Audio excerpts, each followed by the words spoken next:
மகிமைப்படுத்துவேன் என்று பரிசுத்த ஆவியானவர் சொல்லுகிறார். எழுதி வச்சுக்கோ, ஒரு நாள் வருது நான் உன்னை மகிமைப்படுத்துவேன்னு சொன்னேன்ல, அந்த வார்த்தையை நீ ஒருவேளை மறந்துடலாம். ஆனா மகிமைப்படுத்துவேன்னு சொன்ன நான் என்ன பண்ண மாட்டேன்னா மறக்க மாட்டேன். நீ எப்போ மறப்ப அப்படின்னா, உனக்கு பிரச்சனைகள் வரும்போது, போராட்டங்கள் வரும்போது, உன் சூழ்நிலைகள் வரும்பொழுது, எதிரான சூழ்ச்சிகள் உனக்கு செயல்படும் பொழுது நீ மறந்துட்டு இயேசு என்ன ஒண்ணுமே செய்யல, இயேசு எனக்கு ஆசீர்வாதத்தை கொடுக்கல, இயேசு என்னை கைவிட்டா நீ புலம்பிடுவ. அதனால நீ எழுதி வச்சுக்கோ. பைபிள் காலேஜ் படிக்கும் போதெல்லாம் ஆண்டவர் கொடுத்த வார்த்தைகள் அப்படியே என்ன பண்ணுவேன், என்னுடைய பர்சனல் டைரியில எழுதி வச்சுப்பேன். எதெல்லாம் ஆண்டவர் என்னுடைய வாழ்க்கையில் வாக்கு பண்ணினாரோ ஒன்றும் தவறாதபடிக்கு அவர் செய்து முடித்தார், செய்து முடித்து கொண்டிருக்கிறார். எவன் நம்மளை ஒன்னும் இல்லாம போகணும்னு நினைக்கிறானோ அவனை வச்சியே ஆண்டவர் நம்மை ஆசீர்வதித்து மகிமைப்படுத்தி கனம் பண்ணுவார். எத்தனை பேர் ஆமென் சொல்றீங்க? யாருடைய தலையெழுத்தையும் இயேசுவால மாற்ற முடியும். காலங்களையும் யுகங்களையும் மாற்றுகிற ஒரே ஒரு தெய்வம் நாம் ஆராதிக்கிற இயேசு மட்டும்தான். என் நடை வித்தியாசப்படும், என் பார்வை வித்தியாசப்படும், என் செயல்பாடுகள் வித்தியாசப்படும். தேவன் இருக்கிறார் என்பதை நான் நிரூபித்து காட்டுவேன். அவர் கிருபை தருவார். எத்தனை பேர் ஆமென் சொல்றீங்க? அவர் உங்களை மகிமைப்படுத்துவார்.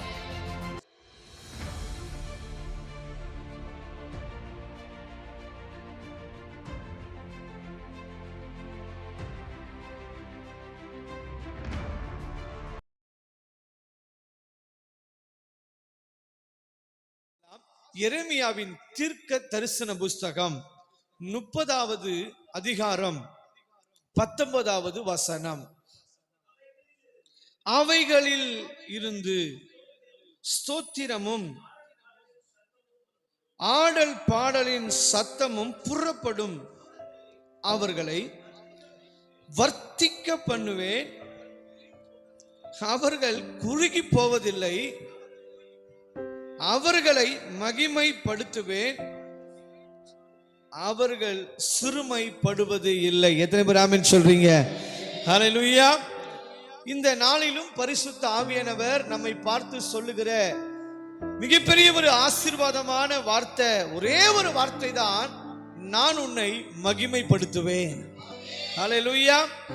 அநேக ஆசீர்வாதங்கள் இந்த வசனத்தில் அடங்கியிருந்தாலும் கூட நம்மை பார்த்து ஆண்டவர் விசேஷ விதமாய் இந்த ஒரு வார்த்தையை தான் அழுத்தம் திருத்தமாக முக்கியத்துவப்படுத்த விரும்புகிறார். நான் உன்னை மகிமைப்படுத்துவேன் என்று பரிசுத்த ஆவியானவர் சொல்லுகிறார். எத்தனை பேர் ஆமென் சொல்றீங்க? இந்த வசனத்தை விட எனக்கு ஒரு சில காரியங்கள் எனக்கு மிகவும் ஒரு சந்தோஷத்தையும் ஒரு மகிழ்ச்சியையும் கொடுத்தது. நீங்க பாத்தீங்கன்னா அதே அதிகாரத்துல, எரேமியா 30ஆம் அதிகாரத்துல 2வது வசனமும் 3வது வசனத்தின் முதல் பகுதியும் வாசிங்க. இஸ்ரவேலின் தேவனாகிய கர்த்தர் சொல்லுகிறது என்னவென்றால், நான் உன்னோடு சொன்ன எல்லா வார்த்தைகளையும் ஒரு புஸ்தகத்தில் எழுதிக்கொள். இதோ இதோ நாட்கள் வரும் என்று கர்த்தர் சொல்லுகிறார். போதும். என்ன அப்படின்னா, நான் இப்படி சொல்றேன், ஆண்டவர் சொல்ற அந்த வார்த்தையை நம்முடைய பாணியில நம்முடைய தொனியில சொல்லணும் அப்படின்னா, எழுதி வச்சுக்கோ, ஒரு நாள் வருது. ஆமென். ஆண்டவர் தம்முடைய இஸ்ரவேல் ஜனங்களுக்கு ப்ரொக்ளைம் பண்ற அல்லது ஜனங்கள் மேல் அவர் போடுகிற ஆசீர்வாதத்தை ஆண்டவர் என்ன சொல்றாருன்னா, நாலு வரும் ஒண்ணு எழுதி வச்சுக்கூட அப்படின்றாரு. ஆமென். சில பேர் நம்ம சத்ருவை பார்த்து இல்லை எவனா சவால் விடுறானா அவனை பார்த்து சொல்லுவோம், எழுதி வச்சுக்கூடா, இந்த நாள் பாடுறா, ஒரு நாள் நான் வாழ்ந்து காட்டுறேன்டா அப்படின்னு நம்ம சவால் விடுறோம்ல. அப்போ ஏசப்பா என்ன சொல்றாரு, முதல்ல தம்முடைய ஜனத்தை பார்த்து அவர் ஆசீர்வாதத்தை தம்முடைய பிள்ளைகள் மேல் வைக்கும்போது சொல்றாரு, எழுதி வச்சுக்கோ, ரைட் இட் டவுன். ஏன் எழுதி சொல்றாரு அப்படின்னா, ஒருவேளை நான் மறக்க மாட்டேன், நீ மறந்துடுவ. நான் உன்னை மகிமைப்படுத்துவேன்னு சொன்னேன்ல, அந்த வார்த்தையை நீ ஒருவேளை மறந்துடலாம். ஆனா மகிமைப்படுத்துவேன்னு சொன்ன நான் என்ன பண்ண மாட்டேன்னா மறக்க மாட்டேன். நீ எப்போ மறப்ப அப்படின்னா, உனக்கு பிரச்சனைகள் வரும்போது, போராட்டங்கள் வரும்போது, உன் சூழ்நிலைகள் வரும்பொழுது, எதிரான சூழ்ச்சிகள் உனக்கு விதமாக செயல்படும் பொழுது நீ மறந்துட்டு, இயேசு என்னை ஒண்ணுமே செய்யல, இயேசு எனக்கு ஆசீர்வாதத்தை கொடுக்கல, இயேசு என்னை கைவிட்டா நீ புலம்பிடுவ. அதனால நீ எழுதி வச்சுக்கோ, ஒரு நாள் வரும். ஹalleluya. The day will come, the glory will come upon us. Hallelujah. உங்கள் மீது நம்மில் தேவ மகிமை வரும். எழுதி வச்சுக்க, ஒரு நாள் வருகிறது. கர்த்தர் உன்னை மேன்மைப்படுத்துகிற, உன்னை மகிமைப்படுத்துகிற, உன்னை கனம் பண்ணுகிற ஒரு நாளை கர்த்தர் இந்த நாளிலே நியமிக்கிறார். எத்தனை பேர் ஆமென் சொல்றீங்க? Hallelujah. பைபிள் காலேஜ் படிக்கும் போதெல்லாம் ஆண்டவர் கொடுத்த வார்த்தைகளை அப்படியே என்ன பண்ணுவேன், என்னுடைய பர்சனல் டைரியில எழுதி வச்சுப்பேன். ஏசப்பா நீங்க கொடுத்தீங்களே, ஏசப்பா நீங்க சொன்னீங்களே அப்படின்னு எழுதி வச்சு அப்பப்போ அதை திறந்து பார்க்கிறது ஏன் வழக்கம். எப்படி எதெல்லாம் ஆண்டவர் என்னுடைய வாழ்க்கையில் வாக்கு பண்ணினாரோ ஒன்றும் தவறாதபடிக்கு அவர் செய்து முடித்தார், செய்து முடித்து கொண்டிருக்கிறார். ஹல்லேலூயா. எங்க போனாலும் தனித்துவம் படுத்துகிறார். ஏன் தெரியுமா? அவர் சொன்ன வார்த்தைகள் ஒன்றும் தவறி போனதே சரித்திரமே இல்லை. அதனால் சொல்றாரு, எழுதி வைத்துக்கோ, அவைகள் ஒரு நாள் நிறைவேறும். ஆமென். அதனால ஆண்டவர் சொல்றாரு, உங்களை இந்த மாதத்துல நல்லா மைண்ட்ல வச்சுங்க, இருதயத்துல எழுதி வச்சுங்க. பரிசுத்த ஆவியானவர் உங்களை மகிமைப்படுத்த போகிறார். இப்ப மகிமைப்படுத்தினார்னா என்ன நடக்கும்ன்றத மாத்திரம் ஒரு சம்பவத்தை நான் சொல்றேன். நமக்கு தெரிந்த சம்பவம் தான், ஞாபகப்படுத்த ஆவியானவர் உதவி செய்வாராக. ஆமான் யாரு? மொர்தெகாய். ஆமான் மொர்தெகாய் ரெண்டு பேர் சம்பவம் நமக்கு தெரியும். மொர்தெகாய் ஒரு யூதன், யூத குலத்தை சேர்ந்தவர். அரண்மனை, ராஜாவின் அரண்மனை வாசலிலே அமர்ந்திருக்கிறவர். ஆனா ஆமான் அரண்மனையை தாண்டி உள்ளேயும் போவாரு, வெளியிலையும் வருவாரு. ராஜாவையும் பார்க்கக்கூடிய ஒரு பாக்கியம் பெற்றவன் ஆமான். எப்பெல்லாம் இந்த ஆமான் வெளியே வராரோ அப்பெல்லாம் ராஜா கொடுத்த கடலை ஆமான பாத்தீங்கன்னா எழுந்து நின்று வணக்கம் பண்ணணும். யூ ஷுட் ஹானர், கனம் பண்ணணும் அப்படின்னு ஒரு பெரிய ஒரு டிக்ளரேஷனே பண்ணிட்டாரு ராஜா. உடனே ஆமாண்ணா வெளியே வரும்போது எல்லாம் எழுந்து வந்தனம் பண்றாங்க, வணக்கம் சார், வணக்கம் ஐயா அப்படின்றாங்க. ஆனா மொர்தெகாய் மட்டும் சும்மா அப்படி உட்காந்துக்கிறான். வடா பெரிய ஊராக்கம் இவருக்கு வணக்கம் வேற வைக்கணும் அப்படின்னு உட்காந்துக்கிறாரு. ரொம்ப இவருக்கு வந்து ரொம்ப பாருங்க, எல்லாரும் வணக்கம் வைக்கும் போது ஆமானுக்கு மொர்தெகாய் மட்டும் என்ன பண்ணல, மரியாதையே கொடுக்கல, ரொம்ப கோபம். இப்போ நிறைய பேர் சொல்லிட்டாங்க, இந்த மாதிரி நீங்க போகும்போது அவன் ரொம்ப உங்களை மதிக்க மாட்டாரு, ரொம்ப பிரச்சனையாவே இருக்கிறான், முடிச்சிருங்கன்றாப்ல. ஏதாவது பண்ணி அவன் என்ன பண்ணுங்க, முடிச்சிருங்க. வசனம் சொல்லுது, ஆமானுக்கு மொர்தெகாயை முடிக்கிறது ரொம்ப அற்ப காரியமா இருந்துச்சான். ஒண்ணு இல்லை, சும்மா அவன்லாம் ஒரு புழு பூச்சி, அவன்லாம் ஒரு எறும்பு நெசுக்கு, அவன்லாம் பெரியவனா அப்படின்னு. ஆனா இவனுடைய அந்த வன்மம் உள்ளத்துல இருக்குது. எனக்கு சரியான மரியாதையை வேணா பண்ணல, கொடுக்கல. அதனால என்ன பண்ண போறேன், இவனை மட்டும் இல்ல, இவன் மரியாதை கொடுக்காததுனால இவனை சார்ந்த மொத்த கூட்டத்தையுமே என்ன பண்ண போறேன், அழிக்க போறேன். அப்படி பெருசா அழிச்சாதான் நான் யாருன்னு தெரியும். வெறும் மொர்தெகாயை மட்டும் தூக்குனா நான் பெரிய ஆள் இல்லப்பா, இவனை கொசு போலன்னு என்ன பண்றான், மனதளவுல முடிவு பண்றான். இப்போ இந்த மொர்தெகாய் அரண்மனை வாசல்ல உட்கார்ந்துட்டு இருக்கும் போது ரெண்டு பேர் குசு குசுன்னு பேசுறான். என்ன குசு குசு பேசுறான் அப்படின்னா, நாளைக்கு ராஜாவை தூக்கிடலாம், எப்படி ராஜாவே தூக்கிடலாம், போட்டுடலான்னு பிளான் பண்றாங்க.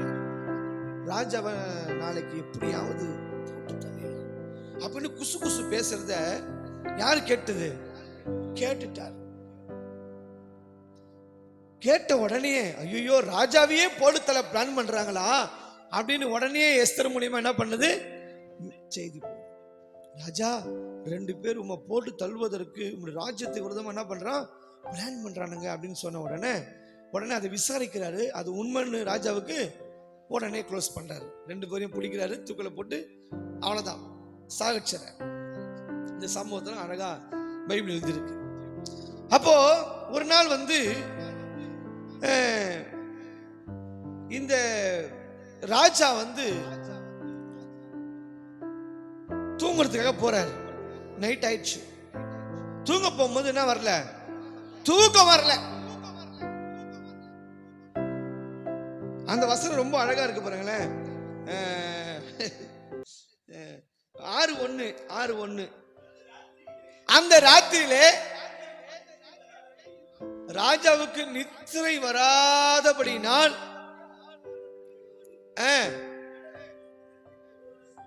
கொண்டு வர சொன்ன. போதும். இப்ப என்ன விஷயம் அப்படின்னா, நைட்ல என்ன பண்ண, ராஜாவுக்கு தூக்கம் வரல. அதனால புஸ்தகத்தை எடுத்துன்னு வர சொல்றாரு. என்ன புஸ்தகம்னா, முக்கியமான சம்பவங்கள் என்ன பண்ணுவாங்க அப்பெல்லாம் எழுதி வைப்பாங்க. ரொம்ப நல்லது. அதெல்லாம் நம்ம மறந்துட்டா கூட அது பழைய ஊழியக்காரங்களாம் அந்த பிரசங்கத்தெல்லாம் நோட் பண்ணுவாங்க, எழுதுவாங்க. எழுதி வைக்கிறது ரொம்ப நல்லது. ஒரு டைரி, பர்சனல் டைரி நமக்கு இருக்கணும். இருந்தால் அது நல்ல சில காரியங்கள்ல ஆண்டவர் சொல்றது, நம்ம ஆண்டவர் நம்ம கிட்ட பேசுறதுலாம் அதை எழுதி வச்சு நம்ம ஜபத்தில் அதெல்லாம் முன்னாடி ஆண்டவர்கிட்ட வைக்கணும். ஆண்டவரே நீங்க சொன்னீங்களேப்பா, செய்யுங்கப்பான்னு என்ன பண்ணலாம், ஏசப்பா கிட்ட கேட்பதற்கு ரொம்ப முக்கியமா இருக்கும். அப்ப அந்த காலத்துல என்ன பண்ணுவாங்களா, இப்படி எழுதி வைப்பாங்க. எழுதி வைக்கும்போது ராஜா என்ன பண்ணல, தூக்கம் வரல, கொண்டு வான்றாரு. ஏன் தூக்கம் வரலன்னு யோசிச்சா, ஆண்டவர் தூங்க விடலன்னு சொல்றாரு. ஹலோ, இருக்கிறீங்களா?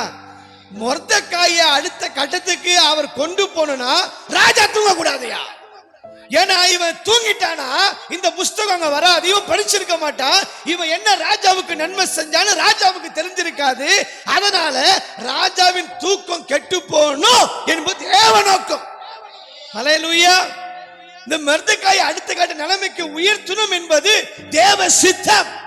இன்னைக்கு நான் எப்படி சொல்றேன், உங்களுக்கு தேவன் நன்மை செய்யும்படிக்கு அநேகருடைய தூக்கத்தை ஆண்டவர் கெடுப்பார். ஹல்லேலூயா. உங்களுக்கு நன்மை செய்ய, உங்களுக்கு உதவி செய்யும்படியாக பல பேருடைய இருதயங்களை கர்த்தர் தட்டி விடுவாரு. அவங்களால தூங்க முடியாது. உங்களுக்கு நன்மை செய்ததுக்கு அப்புறம் தான், உங்ககிட்ட மன்னிப்பு கேட்டதுக்கு அப்புறம் தான், உங்களுக்கு உதவி செய்ததுக்கு அப்புறம் தான், உங்களுக்கு வேண்டிய காரியங்களை செய்ததுக்கு அப்புறம் தான் அவனால் நிம்மதியா தூங்க முடியும். அப்படிப்பட்ட மகிமையான காரியங்களை பரிசுத்த ஆவியானவர் உங்களுக்கு செய்வார். ஏனால் அவர் சொல்லுகிறார், நான் உன்னை மகிமைப்படுத்துவேன். ஹல்லேலூயா. இப்போ விஷயம் என்ன, எடுத்துட்டு வர சொல்றாரா, படிச்ச உடனே இந்த விஷயம் எழுதப்பட்டிருக்கு. ஒரு நாள் 2 பேர் பிளான் பண்ணானுங்க. ராஜா நீங்க போட்டீங்க, அது காரணம் யார்தான், மொர்தெக்காய் தான். படிச்ச உடனே ஏம்பா இவ்வளவு பெரிய விஷயத்தை என் உயிரே காப்பாத்திருக்கிறாப்புல, இவருக்கு மரியாதை கனனா செஞ்சிருக்குதா அப்படின்னு பார்த்தா, என்ன இல்ல, செய்யவே இல்லை, ஆனரே பண்ணலையே. அப்படியா? உடனே நான் கனம் பண்ண விரும்புறேன். உடனே இவ்வளவு காரியத்தை செஞ்சிருக்காரு, மொர்தெக்காய் உயிரை காப்பாத்திருக்கிறாரு, எனக்கு நன்மை செய்த அவரை இன்னும் கனம் பண்ணலையா? உடனே கனம் பண்ண வேண்டும். ஹல்லேலூயா. நீங்க அந்த ஆவியானவர் சொல்றாரு, இவ்வளவு ஜெபம் பண்ணியே, இவ்வளவு விசுவாசமா இருந்தியே, என்னை விட்டு கொடுக்கலையே, நான் உன்னை எப்படி விடுவேன்? I am going to honor you. உன்னை கனம் பண்ண போறேன். அன்னைக்கு ராஜா மொர்தெக்காய்க்கு சொன்ன அதே வார்த்தை தான் இன்னைக்கு கர்த்தர் சொல்றார், நான் எப்படி உன்னை விடுவேன்? உன்னை கனம் பண்ணுவேன். என்னை மறுதலிக்காம இருந்தல, நல்ல ஜெபம் பண்ணல, வேத வாஸ்த சபைக்கு வந்தல, நான் உன்னை எப்படி கைவிடுவேன்? இந்த பிரச்சனையில I will not leave you. I am going to honor you. உன்னை கனம் பண்ணுவேன், மகிமைப்படுத்துவேன் என்று கர்த்தர் சொல்லுகிறார். உடனே ஆமான்னு கூப்பிடுறேன். யார் கூப்பிடுறது? ஐயா வராங்க. வந்த உடனே இப்போ ராஜாக்கிறாரு, ராஜா ஒருத்தனை கனம் பண்ணணும்னா எப்படிலாம் செய்யணும் கொஞ்சம் சொல்லுங்க. உடனே இப்போ ஆமானுக்குள்ள இருக்கிற ஆசை எல்லாம், நம்மளை தவிர இங்க ஏன் வாங்குறோம், நம்மளை தாண்டி ராஜா கிட்ட போறதுக்கோ அந்த கனத்தை வாங்கறதுக்கோ வேண்டாம். இங்க ராஜா உங்க வஸ்திரத்தை அப்படி உடுத்திட்டு அப்படியே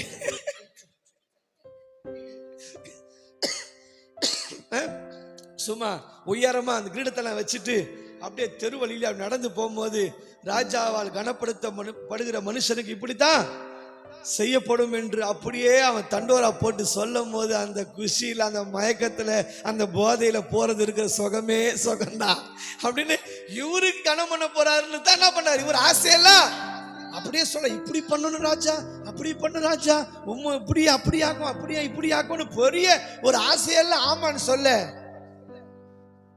போய் பண்ணுன்றாரு. அப்படியா அப்படியா எனக்கு அவர் என்ன பண்ணாரு, பண்ணின உடனே ஓ எனக்கு தான் போலியா, ஓ ரொம்ப மகிழ்ச்சி, உனக்கு இல்லடா ஆமான் துஷ்ட. அங்கே அந்த அரண்மனையின் வாசலிலே என் உயிரை காப்பாற்றினானே அந்த மொர்தெகாய், அவனுக்கு போய் நீ சொன்னது ஒன்றும் குறையாமல் செய் என்று சொன்னார். ஹல்லேலூயா. இப்ப என்ன தெரியுமா சார், எனக்கு ரொம்ப ஒரு ஒரு ஒரு ஆசை. இவன் ஆசைய சொன்னான், சரி கை மாறி போச்சு. யாருக்கு, யாரை சாவடிக்க நினைச்சானே அவனுக்கு ஆனது போயிடுச்சு. இது கூட எனக்கு பெருசா தெரியல, எனக்கு இது கூட பெருசா தெரியல. ஆசைப்பட்டா அவனுக்கு கை மாறி போச்சு, இது கூட எனக்கு பிரமிப்பா இல்லை. ஆனா என்ன தெரியுமா எனக்கு பிரமிப்பு சார், அத ஆமானையே செய்ய வச்சுட்டாருப்பா. கூட அவனே ட்ரெஸ் போடுறான், அவனே உட்கார வைக்கிறான், அவனே தெருல போய் என்ன பண்றான், அனௌன்ஸ் பண்றான். ஐயோ இந்த வலி இருக்குது, இந்த வேதனை இருக்குது. யாரு யாரு புறம்பே தலனும் யார அழிக்க நினைச்சானோ அவன் கையிலேயே கர்த்தர் எப்படி ஆனர் பண்றாரு பாத்தீங்களா. நம்ம ஆண்டவர் அப்படிதாங்க, எவன் நம்மளை அழிக்கணும்னு நினைக்கிறானோ, எவன் நம்மளை ஒன்னும் இல்லாம போகணும்னு நினைக்கிறானோ அவனை வச்சியே ஆண்டவர் நம்மை ஆசீர்வதித்து மகிமைப்படுத்தி கனம் பண்ணுவார். எத்தனை பேர் ஆமென் சொல்றீங்க? ஹல்லேலூயா. இயேசுவுக்கு இதெல்லாம் செய்யணும்னா எப்படி பிடிக்கும், ரொம்ப ரொம்ப பிடிக்கும். நீங்க அதுல பாத்தீங்கன்னா அந்தபடி ஆமான் வஸ்திரத்தையும் குதிரைகளையும் கொண்டு போய், அது போதும். யார் அலங்கரிக்கிறா, யார் அலங்கரிக்க சொல்லுங்க, அலங்கரிக்கிறார். இப்போ இந்த திருமணம் ஆகும் போதுல இந்த பெண்ணு மேக்கப் எல்லாம் பண்ணுவாங்க, பொண்ணுக்கு கல்யாணத்துக்கு அந்த நாள்ல அப்படியே மேக்கப் எல்லாம் பண்ணி ட்ரெஸ் எல்லாம் போட்டு அப்படியே என்ன பண்ணாங்க, சிங்காரிச்சு என்ன பண்ணுவாங்க, அப்படியே கொண்டு போனாங்க பாத்தீங்களா. அது போல இப்ப ஆமானு ஒரு எப்படி ஆயிட்டாரு, பியூட்டிஷியன். என்ன பண்ணாரு, நல்லா அலங்கரிச்சு நல்லா குதிரைலாம் உட்கார வச்சு மைக்கில் அவனே கத்திட்டு போறான். என்னங்க இது, இந்த இந்த வேதனை பிசாசாகிய ஆமானுக்கு, துஷ்டனாகிய ஆமானுக்கு கர்த்தர் கொடுத்தார். ஹல்லேலூயா. இதுதான் என் மகிமை. ஆண்டவர் ஒருவனை மகிமைப்படுத்துவாருன்னா அது இப்படிதான் இருக்கும். ஹல்லேலூயா. சத்துருவின் கையாலேயே உன்னை கனம் பண்ணுவார். ராஜாவை தூங்க விட மாட்டார். ஹல்லேலூயா. அவர் தூக்கத்தை கெடுத்து உனக்கு வேண்டிய மகிமையை கொடுப்பதற்காக, சத்துருவின் தலையை துண்டிப்பதற்காகவே தேவன் கிரியை செய்வார். ஏனென்றால் கர்த்தருடைய வார்த்தை சொல்கிறது, சத்துருக்கு முன்பாக ஒரு பந்தியை ஆயத்தம் பண்ணி நம்முடைய தலையை எண்ணெயால் அபிஷேகம் செய்கிற ஒரே ஒரு தெய்வம் இயேசு. நம்புறவங்க நல்ல கைகளை தட்டி come on சபே. ஹல்லேலூயா. நான் உன்னை மகிமைப்படுத்துவேன். I will honor you. நானே உன்னை கனம் பண்ணுவேன் கர்த்தர் சொல்றார். இப்ப என்ன தெரியுமாச்சு, இதெல்லாம் பண்ண உடனே அவன் போற விதம் பாத்தீங்கன்னா ரொம்ப என்ன தெரியுமா, 12 வாசிங்க. பின்பு மொர்தெகாய் திரும்பி வந்தான். நல்லா கவனிங்க, ஆமானோவென்றால் நல்லா கவனிங்க, என்ன பட்டு, காஞ்சி பட்டு, வேற என்ன பட்டுக்குது, பல பட்டு இருக்கு. ஆனா ஆமானுக்கு கிடைச்ச ஒரே பட்டு சஞ்சல பட்டு. ஐயோ, முக்காடிட்டு கொண்டு தீவிரமா போறான். அவசரமா என்ன பார்த்துட கூடாது, யாரும் ஓடுறான். எப்படி போறான், ஏன்னா போகும்போது தண்டோரா போடுறது இவன் தான், வரும்போது கேட்பானுங்களா கேட்க மாட்டாங்களா, அசிங்கமா பேசுவானா பேசுறா, அழிக்கலாம் நினைச்சியடா, உதைக்கலாம் குத்தலாம் நினைச்சியடா, இப்ப என்னடா ஆச்சு இது கேட்பானுங்க. அதனால போகும்போது இவனுங்க மூஞ்சில இருந்து நம்ம என்ன பண்ணோம், தப்பு விக்கணுமேன்னு சொல்லி என்ன பண்றான், இப்ப என்ன பண்றான் சார், முக்காடு யாரு போடுவா, மோஸ்ட்லி ஆக்கிட்டாருப்பா. சிங்கம் போல நடந்து சீர் நெஞ்ச நிமித்தவன் இப்போ கூனி குருவி கீழே குனிஞ்சிட்டு முக்காடை போட்டுக்கிட்டு போற அளவுக்கு அவர் மாத்திட்டாரு. ஹல்லேலூயா. என்ன தெரியுமா சொல்றேன், பரிசுத்த ஆவி என்ன தெரியுமா சொல்ல வர்றாரு, ஒரு ராஜாவினால் ஒரு சாதாரண மனுஷனுக்கே இப்படி நடக்குமானால் உனக்கு விரோதமாய் உருவாக்கப்படுகிற மறைமுகமாய் வெளியரங்கமாய் யாரெல்லாம் உன்னை அழிக்க வேண்டும் என்று எத்தனிக்கிறார்களோ அவர்களுக்கு இதைவிட கொடூரமான காரியங்கள் நடக்கும் என்பதை பரிசுத்த ஆவியானவர் சொல்லுகிறார். இப்போ உள்ள இருந்தவன் வெளியில, வெளியில இருந்தவன் உள்ள.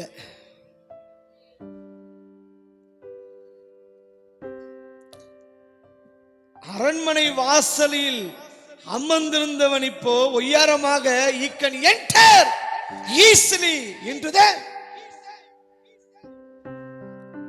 தேவ ராஜ்யத்துக்குள்ள அவன் போலாம். அந்த ராஜ்யத்து ராஜாவினுடைய ராஜ்யத்துக்குள்ள easy to enter. ஆமான் உள்ள போவார், ராஜா கிட்ட பேசலாம், உள்ள போலாம். அது வரைக்கும் ஆமான் வெளியில தான் உட்கார்ந்து, உள்ள எப்படி இருக்கும் தெரியலையே, எப்படிலாம் கட்டியிருப்பாங்கன்னு தெரியல. என் மக உள்ள இருக்கிறா எஸ்தர், என்னால என்ன பண்ண முடியல உள்ள. ஆனா இப்போ பாருங்க என்ன கத்த தலைகீழ மாத்திட்டாரு. உள்ள இருக்கிறவன் வெளியில, வெளியில இருக்கிறவன் காலங்களையும் யுகங்களையும் மாற்றுகிற ஒரே ஒரு தெய்வம் நாம் ஆராதிக்கிற இயேசு மட்டும்தான். யாருடைய தலையெழுத்தையும் இயேசுவால மாற்ற முடியும், இயேசுவால எதையும் நமக்கு செய்து முடிக்க முடியும் என்பதை மறந்துடவே கூடாது. அவர் சொல்றாரு, நான் உன்னை மகிமைப்படுத்துவேன், மகிமைப்படுத்துவேன். மகிமை சொல்லுங்க, மகிமை, மகிமை. கர்த்தரை மகிமைப்படுத்துவார். ஹல்லேலூயா. சத்துருக்கு முன்னாடி ஒரு மகிமை. அதுல வசனம் சொல்லுகிறது, என்ன சொல்றார் ஆண்டவர், மகிமைப்படுத்துவேன். நீங்கள் ஒருபோதும் குறுகி நீங்கள் சிறுமைப்படுவது இல்லை. அப்படியே கூனி குறுகி நீங்க போக மாட்டீங்க. நீங்க எப்படி போக மாட்டீங்க, நீங்க சிறுமைப்படுவதில்லை. உங்களை எவனும் அடிமைப்படுத்த முடியாது. நீங்க அப்படியே கூனி குறுகி அப்படியே தலை குனிஞ்செல்லாம் போக முடியாது. தலை குனிய வேண்டியது ஆமான் சத்துரு, மொர்தெகாய் அல்ல, நீங்கள் அல்ல. தேவ நாமம் தரிக்கப்பட்ட நீங்கள் தலை குனிய வேண்டிய அவசியம் அல்ல. இயேசுவின் இரத்தத்தால் கழுவப்பட்ட நீங்கள் அல்ல, அது சத்துரு தான் தலை குனியணும். அவன் தான் முக்காடு போடணும், அவன் தான் தீவிரமா ஓடணும். நீங்க ஒய்யாரமா குதிரை மேல சவாரி பண்ணி நல்ல கிரீடத்தை போட்டு நல்ல ராஜ வஸ்திரம் தரித்து கம்பீரமாய் நடப்பது உங்களுக்கு மேல் விழுந்த மகிமை, ஆசீர்வாதம், நன்மை. இவைகளை ஆண்டவர் செய்து உங்கள் கரத்திலே கொடுப்பா. எத்தனை பேர் ஆமென் சொல்றீங்க? ஹல்லேலூயா.